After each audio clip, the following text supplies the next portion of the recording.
सास का अत्याचार जिसने बहू बेटे की जान ले ली। अरे कुछ अकल है या घास चरने गई। सास ने चिल्लाते हुए बहू से कहा, बहू ओ बहू कहाँ मर गई। कमला ने आवाज़ लगाई। बहू अभी सारा काम निपटाने के बाद नहाने के लिए गई थी और सास की हर 2 मिनट में ऐसी आवाज़ सुनने की उसको आदत पड़ चुकी थी। जरा सी नज़रों के सामने से हटी कि सास चिल्लाना शुरू कर देती। इस बार आवाज़ कुछ ज़्यादा तेज़ थी। कोई अनहोनी न हो गई हो ये सोचकर उसने जैसे तैसे अपने ऊपर 2 मग पानी डाला और कपड़े पहनकर बाथरूम से दौड़ते हुए सास के कमरे में पहुंची। अरे मरी, तुझसे एक काम भी ठीक से नहीं होता। कमला देवी फिर चिल्लाई। क्या हुआ माँ जी? उसने डरते डरते पूछा। हुआ क्या है, दिखता नहीं कमबख्त। ये कमरे में पानी पड़ा है। आज पोछा नहीं लगाया था क्या? अभी कहीं मैं गिर जाती तो मेरी हड्डी पसली टूट जाती। कमला देवी ने चिल्लाकर कहा। लगाया तो था माँ जी, उसने धीरे से कहा। तो ये कहाँ से आ गया? हे भगवान, मेरी तो किस्मत ही फूटी है जो ऐसी लड़की पर मेरा बेटा लट्टू हो गया। ना जाने कहाँ कहाँ से बड़े बड़े घरों से उसके लिए रिश्ते आ रहे थे। अच्छा, अब चल जल्दी से इसे साफ कर दे, सास ने चिल्लाते हुए कहा। उसको पता था कि नहाने जाने से पहले ही उसने पूरा घर साफ किया और ये पानी जानबूझकर उसकी सास ने ही उसे तंग करने और ताने सुनाने के लिए गिराया है। फिर भी उसने बिना कुछ बोले गिरे पानी को साफ कर दिया और अपने कमरे में आकर थोड़ा आराम करने बैठ गई और सोचने लगी, सास की चिल्लाहट अब कौन से काम के लिए बुलाने वाली होगी।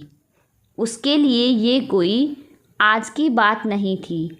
जब से वो शादी कर इस घर में आई थी, उसके पति के ऑफिस जाते ही ये रोज़ का नियम था। आज किसी बात पर, कल किसी बात पर। बस उसकी सास को एक बहाना चाहिए था। अगर नहीं मिलता था तो बहाने बनाने की कला में वो माहिर थी। इस रोज़ रोज़ की किचकिच से अक्सर वो तंग आ जाती थी। पर कुछ पति के प्यार, कुछ सास की उम्र और कुछ घर की नई बहू होने की वजह से सब बर्दाश्त कर रही थी।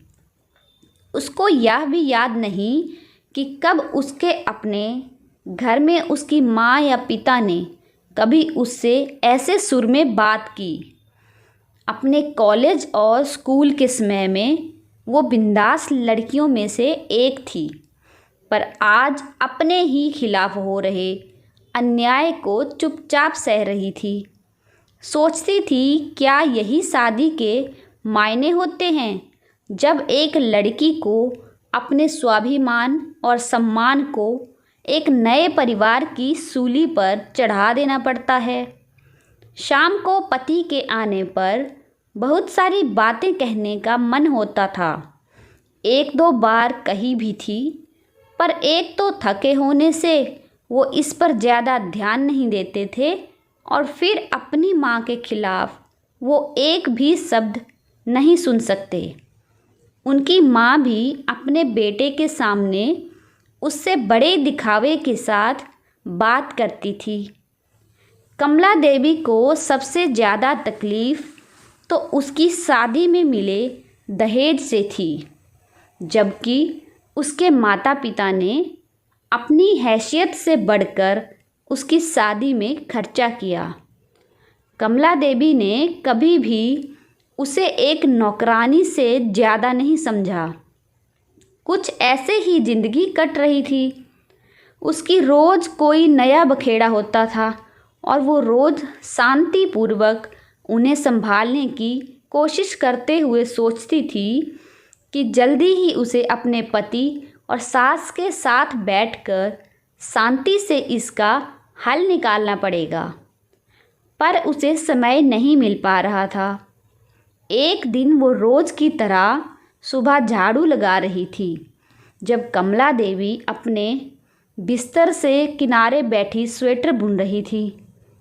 अचानक जैसे ही वह झाड़ू लगाते लगाते उसके पास पहुंची, उसने बिना कुछ देखे बहू को ज़ोर से लात मारी और चिल्लाई, अरे कुछ अकल भी है या घास चरने गई है? जब मैं कुछ कर रही होती हूँ तभी तुझे काम सूझता है। अभी ही मेरे कमरे में झाड़ू लगनी थी। क्या तुझे नहीं पता कि मुझे धूल से कितनी एलर्जी है? ये आज का नया बहाना था उसे तंग करने का, क्योंकि घर में रोज़ ही ऐसे ही काम होते थे और पहले कभी भी ऐसी कोई बात नहीं हुई थी। फिर वो भी अपनी सास के व्यवहार को जानते हुए बहुत संभल के काम करती। वो उनके द्वारा दिखाई जगह पर सफाई के लिए जैसे ही थोड़ा झुकी, ना जाने किस झोंक में कमला जी ने ज़ोर से पैर चलाया और वह बहू के कंधे पर जा लगा। जब तक वो खुद को संभालती, उसका सिर सामने की दीवार से टकराया और वह गिर पड़ी। कमला देवी चिल्ला उठी, क्या हुआ कलमुही, मर गई क्या? उठ क्यों नहीं रही? बचा हुआ काम कौन करेगा? चल उठ।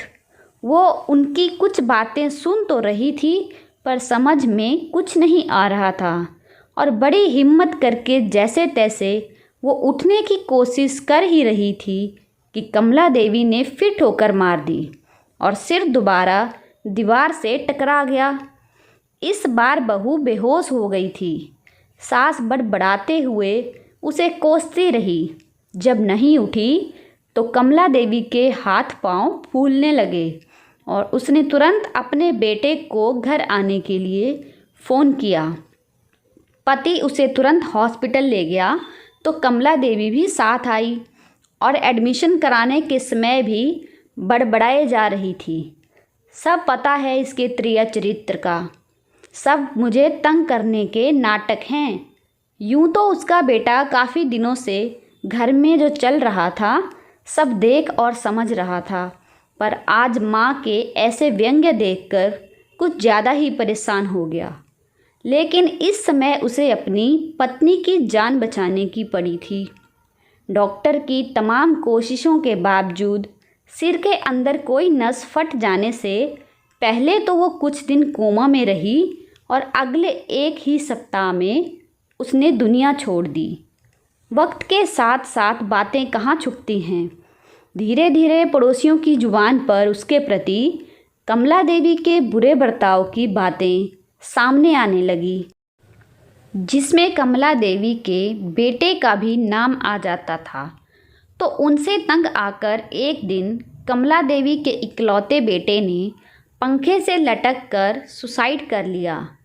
बेटे के जाने के सदमे से कमला देवी का मानसिक संतुलन बिगड़ गया। वो सारा दिन चिल्लाती रहती, अरे कलमुही कहाँ मर गई, मेरे बेटे को भी साथ ले गई।